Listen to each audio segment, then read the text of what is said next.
പുലിയുടെ നഖവും പല്ലും ഉപയോഗിച്ചുള്ള ആഭരണങ്ങൾ ധരിക്കുന്നത് എന്തിനാണ്? അതിനു പിന്നിൽ എന്തെങ്കിലും ചരിത്രമുണ്ടോ, അതോ വെറും വിശ്വാസം മാത്രമാണോ? ഇത്തരം ആഭരണങ്ങൾ ആദ്യം ഉപയോഗിച്ചത് ആദിവാസികളാണെന്നാണ് പലരും അതിനെ പുലിനഖം എന്നൊക്കെ പറയുന്നുണ്ട്. പക്ഷേ അത് തെറ്റാണ്. വേടൻ ധരിച്ചത് പുലിപ്പല്ലുള്ള ലോക്കറ്റാണ്. വേടൻ പാട്ടുകളിലൂടെ പറഞ്ഞുകൊണ്ടിരുന്ന നിറത്തിൻ്റെയും ജാതിയുടെയും പേരിലുള്ള വേർതിരിവുകൾ ഈ പ്രബുദ്ധ കേരളത്തിൽ ആവോളമുണ്ടെന്ന് അതേസമയം തെളിയുകയും ചെയ്തു. വേടൻ എന്ന ഹിരൺദാസ് മുരളി ദളിത് രാഷ്ട്രീയം റാപ്പുകളിലൂടെ ഉറക്കെ പറയുന്നു. വിയർപ്പ് തുന്നിയിട്ട കുപ്പായമെന്ന് പാടുന്നു. ഞാൻ പാണനല്ല, പറയാനല്ല, പുലയനല്ല, നീ തമ്പുരാനുമല്ല, ആണേൽ ഒരു മയിലുമില്ലെന്ന് പാടുന്നു. ഹലോ, നമസ്കാരം. പേജ് 10 സ്റ്റോറീസിലേക്ക് വീണ്ടും സ്വാഗതം. ഞാൻ അൻഷാദ്. റാപ്പർ വേടന്റെ അറസ്റ്റും ജാമ്യവുമൊക്കെ ആണല്ലോ ഇപ്പോഴത്തെ ഹോട്ട് സബ്ജക്റ്റ്. അറസ്റ്റും ബഹളവും കൊണ്ട് വേടന് ഒന്നും സംഭവിച്ചില്ല എന്നുള്ളത് മറ്റൊരു കാര്യം. വേടൻ പാട്ടുകളിലൂടെ പറഞ്ഞുകൊണ്ടിരുന്ന നിറത്തിൻ്റെയും ജാതിയുടെയും പേരിലുള്ള വേർതിരിവുകൾ ഈ പ്രബുദ്ധ കേരളത്തിൽ ആവോളമുണ്ടെന്ന് അതേസമയം തെളിയുകയും ചെയ്തു. ഉന്നത കുലജാതർ പുലിനഖവും മറ്റുമിട്ട് നടക്കുമ്പോൾ കാണാത്ത അല്ലെങ്കിൽ കണ്ടില്ലെന്ന് നടിക്കുന്ന ഉദ്യോഗസ്ഥർ വേടന്റെ പുലിപ്പല്ല് കൃത്യമായി കണ്ടു, കേസെടുത്ത് അകത്താക്കുകയും ചെയ്തു. വേടന്റെ തീതുപ്പുന്ന പാട്ടുകളുടെ ഇഫക്റ്റാണ് ഇതൊക്കെ എന്നാണ് സോഷ്യൽ മീഡിയ ഒന്നടങ്കം പറയുന്നത്. വേടന് ജാമ്യം കിട്ടിയെങ്കിലും വേടനെതിരെ നടന്ന വേട്ടയാടൽ സമൂഹമാകെ ചർച്ച ചെയ്യുന്നുണ്ട്. പ്രത്യേകിച്ച് വേടന്റെ പാട്ടുകൾ കേൾക്കാൻ തിക്കിത്തിരക്കി എത്തുന്ന യുവജനത. അതിലേക്ക് നമുക്ക് കുറച്ച് കഴിഞ്ഞ് എത്താം. അതിനു മുമ്പ് ഇതുമായി ബന്ധപ്പെട്ട് മറ്റൊരു കാര്യം പരിശോധിക്കാം. അതായത് ഈ വേടൻ പുലിപ്പല്ല് ധരിച്ചത് വിവാദമായതിന് പിന്നാലെ മനസ്സിൽ വന്നൊരു സംശയമാണ്. പുലിപ്പല്ലും പുലിനഖവുമൊക്കെ മാലയുടെ ലോക്കറ്റാക്കി ഇട്ടുകൊണ്ട് നടക്കുന്ന നിരവധി പേരെ ടി വിയിലും നേരിട്ടുമൊക്കെ കണ്ടിട്ടുണ്ട്. പുലിയുടെ നഖവും പല്ലും ഉപയോഗിച്ചുള്ള ആഭരണങ്ങൾ ധരിക്കുന്നത് എന്തിനാണ്? അതിനു പിന്നിൽ എന്തെങ്കിലും ചരിത്രമുണ്ടോ, അതോ വെറും വിശ്വാസം മാത്രമാണോ? ഗൂഗിളിൽ ഒരുപാട് തിരഞ്ഞു, പക്ഷേ കൃത്യമായ ഉത്തരം കിട്ടിയില്ല. സ്വന്തം നിലയ്ക്ക് ചില ചരിത്രകാരന്മാരുമായി സംസാരിച്ചതിൽ നിന്ന് കിട്ടിയ വിവരങ്ങൾ ഇവിടെ പങ്കുവയ്ക്കുകയാണ്. ഇത് ഒരു ഫുൾ വിവരമാണ് എന്നെനിക്ക് ബോധ്യമില്ല. പണ്ട് കേരളം ഉൾപ്പെടെ തമിഴക സാമ്രാജ്യമായിരുന്നല്ലോ. അന്ന് ഏറ്റവും വീരത്വമുള്ള കാട്ടുമൃഗമായി കണക്കാക്കിയിരുന്നത് പുലിയെയാണ്. അന്ന് കടുവയെ പോലും പുലി എന്ന് തന്നെയാണ് വിളിച്ചിരുന്നത് എന്നാണ് പറയപ്പെടുന്നത്. ആന കഴിഞ്ഞാൽ പ്രാധാന്യമുള്ള മൃഗമായി പുലിയെ കണക്കാക്കി പോന്നു. അതുകൊണ്ടാണ് പല സ്ഥല പേരുകളിലും പുലി എന്ന് വന്ന് പുലിയൂർ എന്നൊക്കെ കേട്ടില്ലേ, അങ്ങനെ ഈ സ്ഥലനാമങ്ങളിലൊക്കെ പുലി വന്നത് അതുകൊണ്ടാണ് എന്നാണ് പറയപ്പെടുന്നത്. ചില മനുഷ്യർക്കും ബഹുമാന പുരസ്കാരം പുലിയുടെ പേര് നൽകിയിട്ടുണ്ടെന്നും ചരിത്രം പറയുന്നു. 1500 കാലഘട്ടത്തിൽ വേണാട് ഭരിച്ചിരുന്ന രാജാവിനെ പുലി മാർത്താണ്ഡൻ എന്ന് വിളിച്ചിരുന്നു. അദ്ദേഹം കല്യാണം കഴിച്ചത് ചോള രാജകുടുംബത്തിൽ നിന്നായിരുന്നു. ചോള രാജ്യത്തിൻ്റെ കുലചിഹ്നം കുതിക്കുന്ന പുലിയായിരുന്നു. അതുകൊണ്ടാണ് വേണാട് രാജാവിന് ആ വിളിപ്പേര് കിട്ടിയത്. അത്രയും പ്രാധാന്യമുണ്ടായിരുന്ന പുലിയുടെ പല്ലും നഖവും ഉപയോഗിക്കുന്നത് ആഢ്യത്വത്തിൻ്റെയും വീരത്വത്തിൻ്റെയും തൻ്റെ ഇടത്തിൻ്റെയും പ്രതീകമായി ചില രാജാക്കന്മാർ കരുതി പോന്നു എന്നും ചരിത്രം പറയുന്നു. ഈ വിചാരങ്ങളുടെ ഭാഗമായിട്ടാണ് പുലിനഖവും പുലിപ്പല്ലും ഉപയോഗിച്ചുള്ള ആഭരണങ്ങൾ ഉണ്ടായത്. പക്ഷേ ഇത്തരം ആഭരണങ്ങൾ ആദ്യം ഉപയോഗിച്ചത് ആദിവാസികളാണെന്നാണ് ചരിത്ര രേഖകളിലുള്ളത്. കാട്ടിൽ വേട്ടയ്ക്ക് ഇറങ്ങുമ്പോൾ ധൈര്യം കിട്ടാനും മറ്റുള്ളവരെ തങ്ങളുടെ ശക്തി അറിയിക്കാനും ആദിവാസികൾ പുലിപ്പല്ലും നഖവും കഴുത്തിൽ ഈ കൊരുത്തിട്ടു. ആദിവാസികളെ കണ്ട് രാജാക്കന്മാരും ഇങ്ങനെ ഈ പുലി ആഭരണങ്ങൾ ഇട്ടു തുടങ്ങി. ഈ പുലി ആഭരണങ്ങൾ ധരിക്കുന്ന പതിവ് ബ്രാഹ്മണ്യം വന്നതോടുകൂടി അവസാനിച്ചു.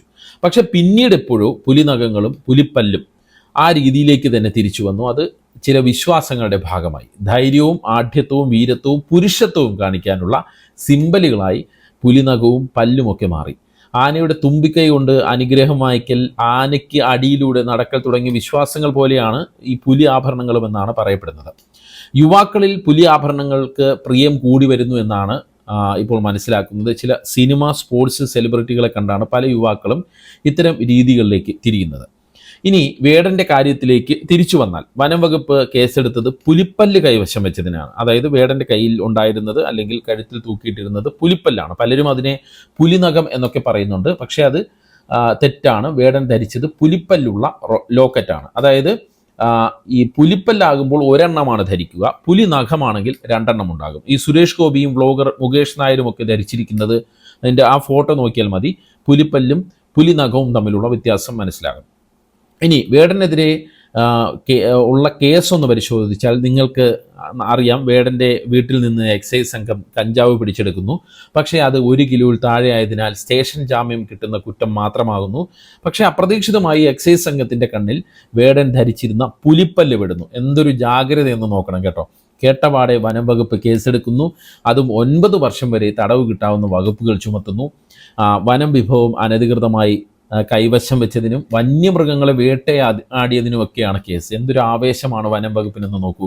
ഒരു ശാസ്ത്രീയ പരിശോധനയും ഇല്ലാതെ ഒറിജിനൽ പുലിപ്പല്ലാണ് വേടൻ്റെ കഴുത്തിലുള്ളത് എന്ന് വനം വകുപ്പ് അങ്ങ് സ്ഥിരീകരിക്കുകയാണ്. ഇതേ വനം വകുപ്പ് തന്നെയാണ് കേന്ദ്രമന്ത്രി സുരേഷ് ഗോപി പുലിനഖവും ഇട്ട് നടക്കുന്നത് പിടിക്കാത്തത് അല്ലെങ്കിൽ കാണാത്തത്.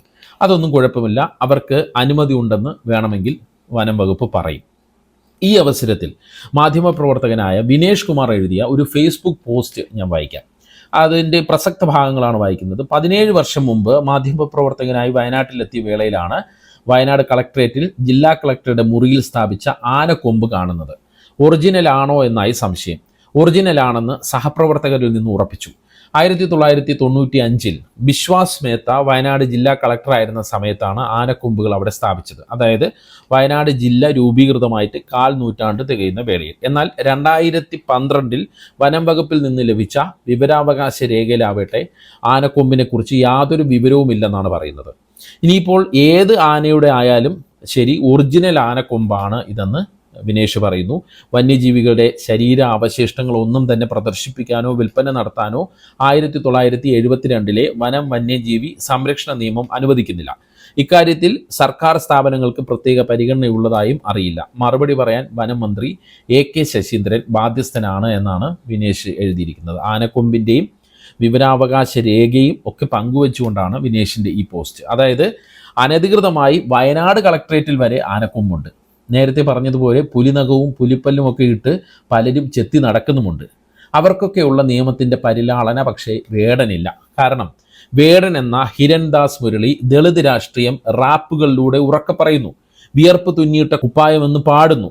ഞാൻ പാണനല്ല, പറയനല്ല, പുലയനല്ല, നീ തമ്പുരാനുമല്ല, ആണേൽ ഒരു മയിലുമില്ലെന്ന് പാടുന്നു. അങ്ങനെയുള്ളപ്പോൾ ജാതി നീചത്വം ഉള്ളിൽ പേറുന്നവർക്ക് എങ്ങനെ സഹിക്കാൻ പറ്റും? അവർ കേസിൽ ശ്രീലങ്കൻ കണക്ഷൻ കൊണ്ടുവരും. അത് വലിയ കാര്യമായി മാധ്യമങ്ങളോട് വിളമ്പും. കാരണം വേടൻ്റെ അമ്മ ശ്രീലങ്കൻ വംശജയാണെന്നാണ് മനസ്സിലാക്കുന്നത്. വേടന് പുലിപ്പല്ല് സമ്മാനമായി കൊടുത്തയാളും ശ്രീലങ്കൻ തമിഴ് വംശജനാണ്. വേടൻ കറുത്തവനായതുകൊണ്ട് തന്നെ നാളെ LTT ബന്ധം വരെ ചിലപ്പോൾ വേടൻ ചാർത്തി കൊടുക്കാം. അതാണ് സിസ്റ്റം. ഈ സിസ്റ്റത്തിനെതിരെയാണ് വേടൻ നിരന്തരം കലഹിക്കുന്നത്. പക്ഷേ അറസ്റ്റ് ചെയ്ത ശേഷമൊക്കെ എന്ത് മാന്യമായാണ് വാർത്താ കോലാഹലമുണ്ടാക്കിയ മാധ്യമങ്ങളോട് വരെ വേടൻ പെരുമാറിയത് എന്നതും നമ്മൾ ശ്രദ്ധിക്കണം. കേസ് വന്നതോടെ വേടനെക്കുറിച്ച് കൂടുതൽ പേർ അറിഞ്ഞു. അതായത് അവൻ്റെ തീപിടിപ്പിക്കുന്ന പാട്ടുകൾ കൂടുതൽ പേരിലേക്ക് എത്തി എന്നുള്ളതാണ് നേട്ടം. വേടൻ കഞ്ചാവ് ഉപയോഗിച്ചത് തെറ്റ് തന്നെയാണ്, അതിൽ യാതൊരു സംശയവുമില്ല. അതിൻ്റെ പേരിൽ ശിക്ഷ നേരിടേണ്ടതുണ്ടെങ്കിൽ അത് നേരിടണം, നിയമത്തിൻ്റെ വഴി അത് പോകണം. പക്ഷേ അതിൻ്റെ പേരിൽ ഈ നടക്കുന്ന വേട്ടയാടൽ അത് അംഗീകരിക്കാൻ കഴിയില്ല. തെറ്റുകൾ തിരുത്തുമെന്ന് നല്ല പാട്ടുകളുമായി തിരിച്ചു വരുമെന്നും വേടൻ തന്നെ പറഞ്ഞു കഴിഞ്ഞു. ഈ കേസിനെ കുറിച്ച് കൂടുതലൊന്നും വേടൻ പറഞ്ഞിട്ടുമില്ല. കരുത്തുറ്റ രാഷ്ട്രീയം പറയുന്ന വരികളുമായി വേടൻ വരട്ടെ, യുവജനങ്ങളുടെ ചിന്തകളെ തീപിടിപ്പിക്കട്ടെ. നിങ്ങൾക്ക് എന്ത് തോന്നുന്നു? വേടൻ വേട്ടയാടപ്പെട്ടതല്ലേ? എൻ്റെ വീഡിയോയോട് എന്തെങ്കിലും വിയോജിപ്പുണ്ടോ? ആ വിയോജിപ്പുകളും ഒപ്പം അഭിപ്രായങ്ങളും കമൻറ്റ് ബോക്സിൽ നിങ്ങൾക്ക് രേഖപ്പെടുത്താം. നമുക്ക് മാന്യമായി സംവദിക്കാം.